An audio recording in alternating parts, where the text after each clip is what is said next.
Hello, welcome to can study CAPFAC 2020 का paper 1 GS through MCQ जो हम solve कर रहे हैं, उसमें आपका सॉल्यूशन आज हम क्विज नंबर 48 का देखेंगे। इसमें फर्स्ट क्वेश्चन है, permanent hardness of water can not be removed by which one of the following methods.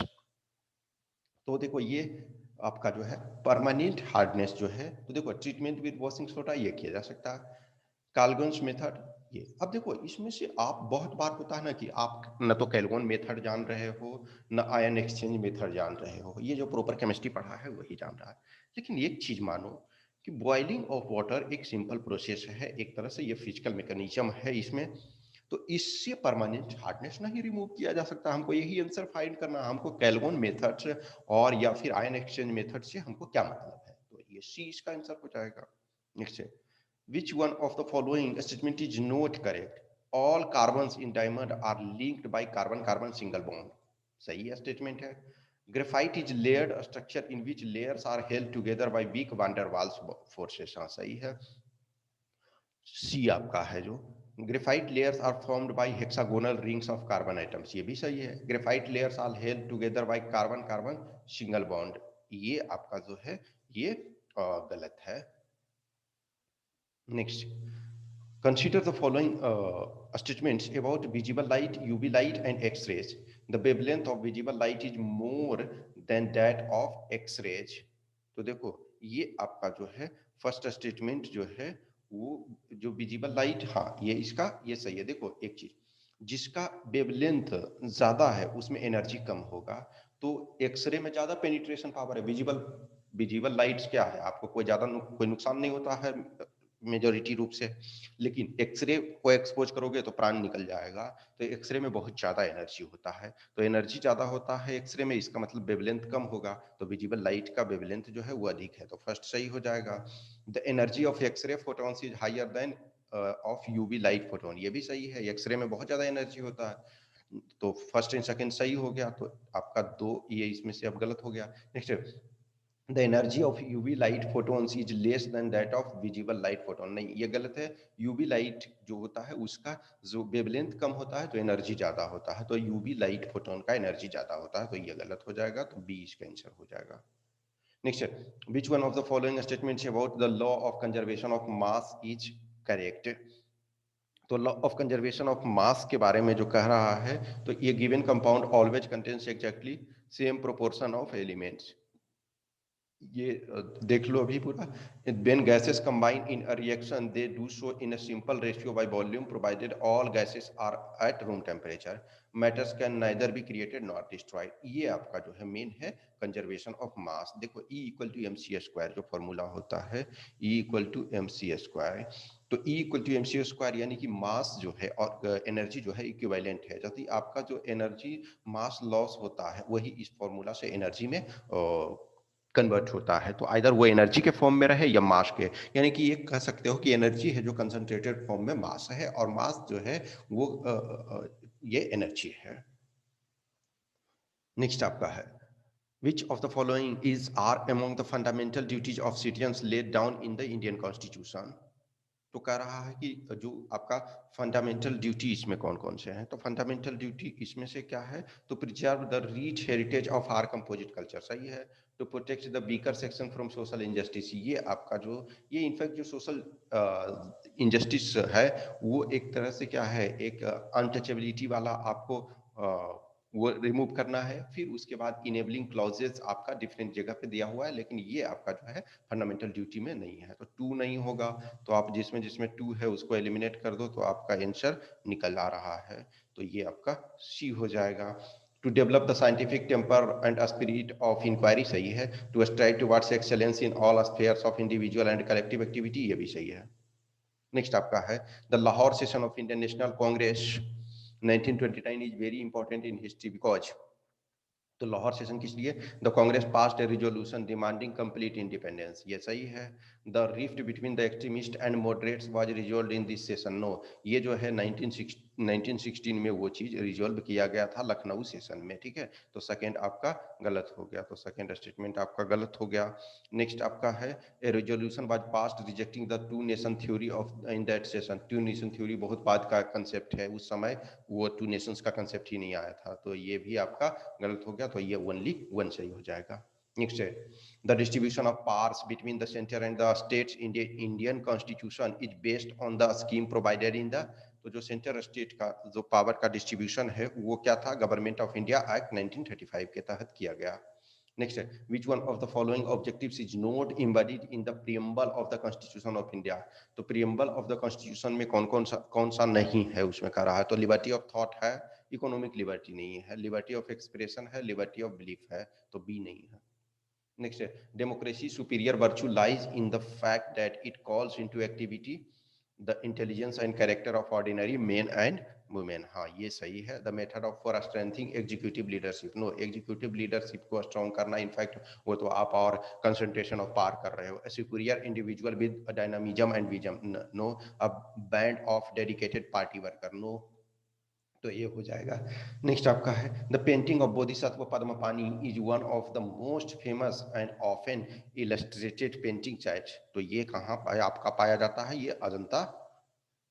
Next if 82 degree 30 minute east longitude that Allahabad यानी प्रयागराज, ठीक है, so 6 a.m. on Sunday local time, what would be the local time of Florida USA located on 82 degree west। तो देखो जब best है 82 degree तो इसका मतलब जो ये टाइम दिया हुआ है, अब आप एग्जैक्ट नहीं जान रहे हो तब भी हम क्लोज में पहुंचने का कोशिश करेंगे एक दिन। तो आप जब ये ईस्ट में है तो ईस्ट में टाइम आपका यदि दिया हुआ है 6 a.m. ऑन संडे, इसका मतलब वहाँ जो है आपका वो सैटरडे होगा, तो सैटरडे आपका 2 में है, तो सैटरडे ये, लेकिन सैटरडे यहाँ देखो जस्ट दिया हुआ ये 7:02 a.m., तो इसका मतलब 24 घंटे का डिफरेंस वहाँ नहीं होगा, ये डिफरेंस क्या होगा, करीब करीब 12 घंटे 13 घंटे के 12 घंटे के आसपास का होगा, तो ये आपका ये हो जाएगा। कैलकुलेशन नहीं भी जानते हो तो कुछ में आप कर सकते हो। Next which one of the following statements regarding water cycle is correct. Water cycle के संबंध में transpiration by plants does not contribute to cloud formation. In fact transpiration जो है, पादप जो है वो भी तो वायुमंडल में वाटर छोड़ते हैं, तो वो भी रिस्पॉन्सिबल हैं, तो ये करके तो कह रहा है कि डज नॉट कंट्रीब्यूट, तो ये कंट्रीब्यूट करता है, तो इसका मतलब ये गलत है। Only evaporation of surface water of reverse and oceans is responsible for cloud formation, नहीं, ओनली जहां भी आ गया ऐसे भी है, एवेपोरेशन के साथ साथ ये सिर्फ सरफेस वाटर नहीं, बहुत सारे जो मैकेनिज्म्स हैं वो वर्क कर रहे हैं। नेक्स्ट है rainfall does not contribute in maintenance of underground water table.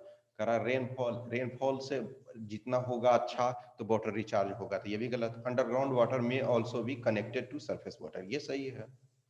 Next आपका the word vaccination has been derived from a Latin word which relates to, तो ये काउ, तो देखो ये स्टार्ट हुआ कैसे कि दूध दूहते दूहते जो होगा कि फंगस टाइप के जो एक तरह से क्या हुआ कि बैक्टीरिया वगैरह ये सारे जो हैं वो हाथ में लगने लगे, तो उससे क्या हुआ कि थोड़ा सा प्रॉब्लम हुआ, तो उसी से जो आपका स्मॉल पॉक्स वगैरह का लिया गया है, तो वैक्सीनेशन काउ से आया, वो उसके गाय की सेवा दूध दूहने वगैरह से किस ड्यूरेशन में जो कुछ हाथ वगैरह में जो फोले टाइप के आ जा रहे थे उसी से ये स्टार्ट होता है, तो ये काउ में है, क्योंकि वैक्सीनेशन अभी पूरा दुनिया वैक्सीनेशन से परेशान है। Next which of the following characteristic describe the nature of religion according to Rig Veda। तो फर्स्ट है Rig Veda Vedic religion can be described as naturalistic polytheism. हाँ सही है, नेचर को ये वर्शिप करते थे, जैसे इंद्र देव हैं तो वर्षा के लिए हैं, अग्नि देव हैं, वायु देव हैं, समुद्र के देवता हैं, सारे के सारे हैं, तो फर्स्ट स्टेटमेंट सही है। Next there are striking similarities between the Rig Vedic religion and the idea of the Iranian Avesta. हाँ ये जिंद अवेस्ता जो है ईरानियन का है वो उससे मिलता जुलता है, तो फर्स्ट सही है, सेकंड सही है, तो फर्स्ट सही सेकंड सही। अभी आपका इससे हमें कुछ पहुंच नहीं पा रहे हैं, अभी ये सिर्फ हम एक ही एलिमिनेट कर पाए हैं। Next Vedic sacrifices were conducted in the house of the priest who was called yajaman, ठीक है, तो कह रहा है कि ये जो है वैदिक यज्ञ जो थे पुरोहित के घर में, पुरोहित के घर में नहीं जजमान के घर में किए जाते थे, तो 3 गलत हो गया। तो 3 गलत हो गया, तो आपका ये भी एलिमिनेट हो गया। नेक्स्ट है Vedic sacrifices were of two kinds, those conducted by the householders and those that required ritual specialist. हाँ सही है दोनों, तो ये आपका ये 1 to 4 हो जाएगा। नेक्स्ट है which of the following statements is are not correct for the 9th schedule of the constitution of India. तो कॉन्स्टिट्यूशन के 9th शेड्यूल के संबंध में कौन सा स्टेटमेंट जो सही नहीं है। तो फर्स्ट स्टेटमेंट इसमें देखोगे कि it was inserted by the first amendment act in 1951। हाँ सही है, ये फर्स्ट अमेंडमेंट एक्ट के तहत इस्टेब्लिश किया गया था, तो फर्स्ट सही है। तो कह रहा है कि सही इसमें नहीं कह रहा है। Next, it included those law which are beyond the purview of judicial review, ये भी सही है। देखो क्या हुआ कि इसमें रखा गया जो भी कानून, तो उसको जुडिशियल रिव्यू के अंतर्गत नहीं लाया गया, लेकिन केशवानंद भारती केस के बाद जो है, उस डेट के बाद जो भी कानून इसमें रखे गए वो भी जुडिशियल रिव्यू के अंदर आते हैं, और केशवानंद भारती जी का इस बार डेथ हो गया, तो ये काफी इंपॉर्टेंट है। तो 1 और 2 सही है, इसका मतलब ये गलत नहीं है। तो जिसमें जिसमें 1 और 2 है उसको तो हटा दो। अब देखो 3 और 4, it was inserted by the 42nd constitutional amendment. No, देखो जब ये इस यहाँ इंसर्ट किया गया तो यहाँ कैसे, तो ये जब सही है तो इसका मतलब ये गलत है, तो 3 आपका तो गलत है, तो 3 तो ऑटोमेटिकली दोनों में है। The law in the 9th schedule are primarily those which pertains to the matters of national security. ये नेशनल सिक्योरिटी नहीं, इनफैक्ट देखो रिजर्वेशन से लेकर के बहुत सारी चीजों, एग्रीकल्चर वगैरह सारी चीजों से चीजों में रखा गया है, तो ये आपका ये भी गलत है, तो 3 और 4 हो जाएगा। नेक्स्ट है inclusion strategy does not focus on, तो ये समावेशन जो है, तो रिडक्शन ऑफ इनइक्वालिटी सही है, रिडक्शन ऑफ पुअर्टी सही है, diversifying livelihood for tribal population ये भी है, getting poorer countries to closer, ये हमारा जो है पुअर कंट्री साथ आएंगे तो ऐसा नहीं है, उससे बहुत कुछ नहीं हो जाएगा जब तक उनको रिसोर्सेस नहीं दोगे, उनको पुअर कंट्री को साथ में आएंगे तो पुअर्टी ही बढ़ाएंगे ना। इनफैक्ट पुअर कंट्री को रिच कंट्री के साथ सहयोग में लाओगे तभी वो फायदा होगा, तो डी इसका आंसर हो जाएगा। नेक्स्ट है अरेंज द फॉलोइंग क्रोनोलॉजिकली, तो इसको 44th अमेंडमेंट एक्ट ये 1978, Minerva mill case 1980, amendment to preamble, तो प्रियम्बल में amendment 1976, 42nd constitutional amendment, Kesavananda Bharati 1973। Kesavananda Bharati को प्रॉपर तरीका से ही कर लेना। तो देखो सबसे पहले 4 3 1 2, 4 3 1 2, तो 4 3 1 2 ए में है। नेक्स्ट आपका विच one of the following is a correct description of the Indian federal setup, तो फिर इंडियन फेडरल सेटअप में कौन सा है, तो dual citizenship no, single citizenship, states have equal representation in the council of state, यानी राज्यसभा में सबका बराबर representation no, persons belonging to the all India services can be dismissed और removed by the state no, suspend वो लोग कर सकते हैं लेकिन रिमूवल वगैरह जो भी डिसमिसल होगा वो सेंट्रल गवर्नमेंट के द्वारा किया जाएगा। तीनों गलत जब हो गया तो यही सही होगा, unlike in the USA there is no dual system of court, सही है। Next, persons belonging to the third gender category cannot be discriminated against by the state and its institution, which articles of the constitution support this interpretation by the supreme court. तो देखो एक right to life होता है, तो right to life के अंतर्गत आएगा, तो ये दोनों शामिल हो सकता है। अब ये और ये देखो, ये कंफ्यूजन ये है आर्टिकल 16 और 14, तो देखो 16 को भी इनफैक्ट डिस्क्रिमिनेट करता है, लेकिन 14 देखो यदि 14 और 16 दोनों है तो उसमें से यदि एक को सेलेक्ट करना है तो 14 ब्रॉडर बे देता है, 16 जो है एम्प्लॉयमेंट के संबंध में, तो सिर्फ और सिर्फ इनको एम्प्लॉयमेंट में ही डिस्क्रिमिनेशन नहीं है, अदर फील्ड में भी डिस्क्रिमिनेशन है, तो इस वजह से सी इसका हो जाएगा। नेक्स्ट है इन लास्ट क्वेश्चन इसमें, in India the largest reserves of bauxite is found in, तो ये उड़ीसा में 51% पाया जाता है, 51% अकेले में पाया जाता है, बाकी 49 में पूरा ऑल इंडिया। तो ये 20 क्वेश्चंस हो गए, ठीक है, तो कंटिन्यू बने रहो, आज हम कर लिए तो 960 क्वेश्चंस कंप्लीट हो गए अब तक इस सीरीज में। Okay, thanks for watching this.